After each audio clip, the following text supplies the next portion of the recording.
당신의 삶을 위한 하나님의 비밀. 그분은 어떻게 당신의 도전을 승리로 바꾸실 것인가?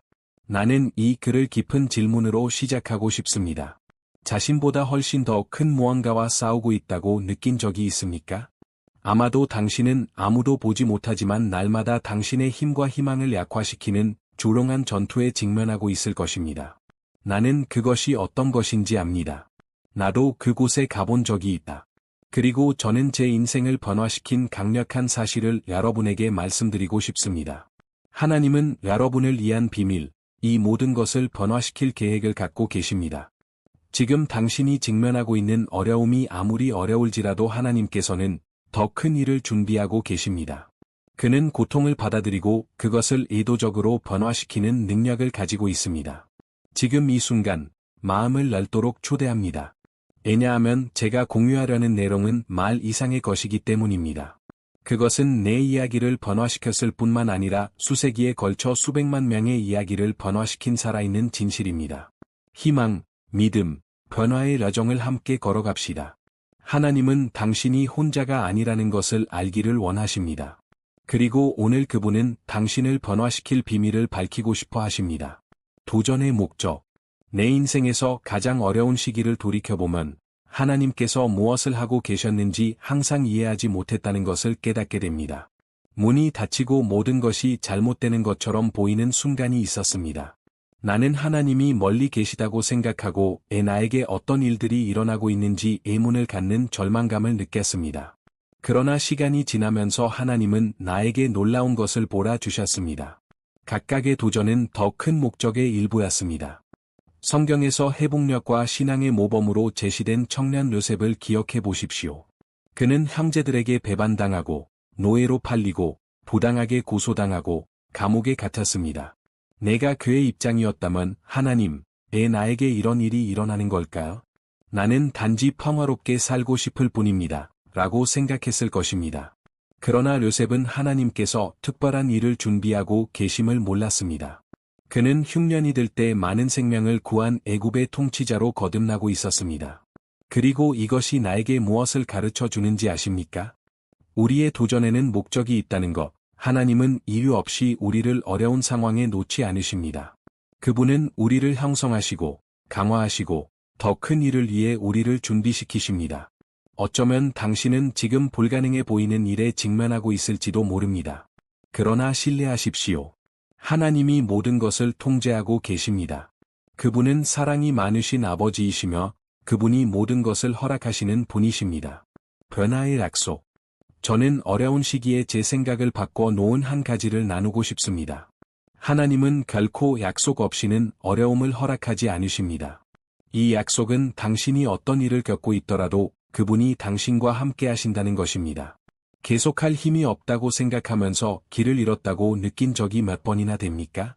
그러면 하나님께서는 이사야 43장 2절에 있는 그분의 말씀을 나에게 상기시켜 주실 것입니다. 내가 강을 건널 때 강물이 너를 덮치지 못할 것이다. 내가 불 가운데로 지날 때에도 타지 아니하리라. 이 말은 모든 것이 사라진 것처럼 보았던 순간에 나를 지탱해 주었습니다. 하나님은 우리가 깊은 물이나 불길에 직면하지 않을 것이라고 약속하지 않으셨지만 이러한 것들이 우리를 멸망시키지 않을 것이라고 보증하셨습니다. 어쩌면 당신도 나와 마찬가지로 지금 격동의 강을 건너고 있을지도 모릅니다. 그것은 사랑하는 사람의 상실일 수도 있고 좌절된 꿈일 수도 있고 심지어 아무도 모르는 내면의 싸움일 수도 있습니다. 하지만 저는 여러분에게 상기시키고 싶습니다. 하나님이 여러분과 함께 계십니다. 그는 변신할 계획을 갖고 있다. 변화는 우리가 혼자 싸우는 것을 멈출 때 시작됩니다. 나는 나의 도전을 하나님의 손에 맡겼을 때부터 진정한 변화를 경험하기 시작했습니다. 그 순간 나는 혼자가 아니라는 것을 깨달았습니다.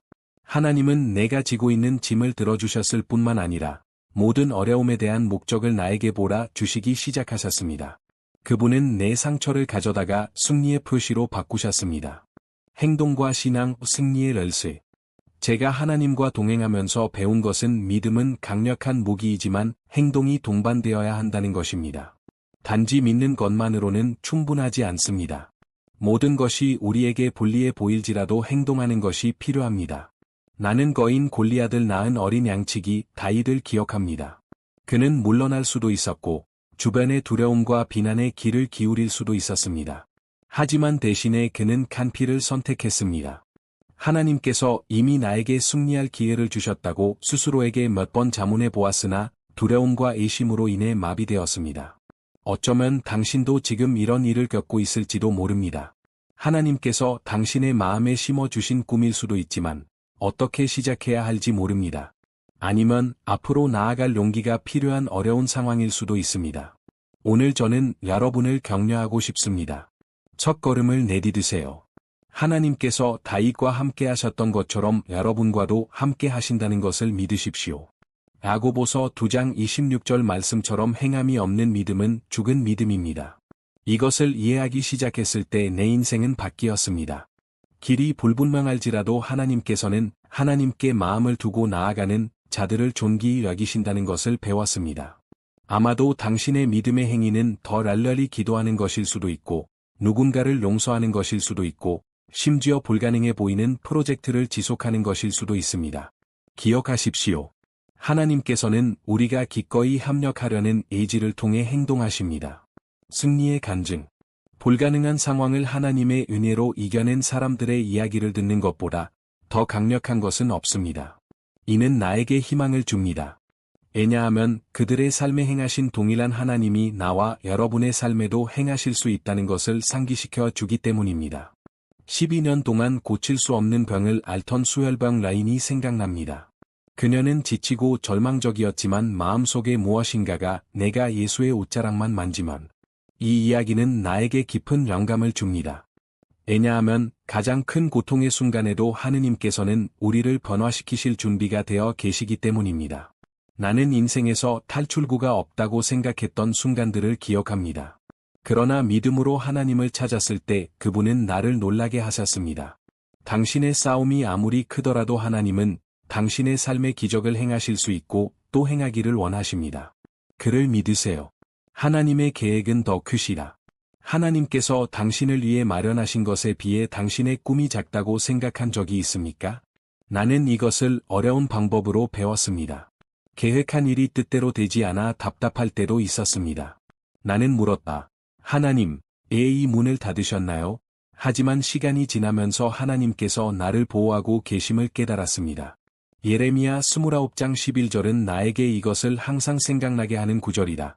여호와께서 말씀하시되 너희를 향한 나의 생각은 내가 안하니 평안이요 재앙이 아니니라 너희에게 미래와 희망을 주는 생각이니라.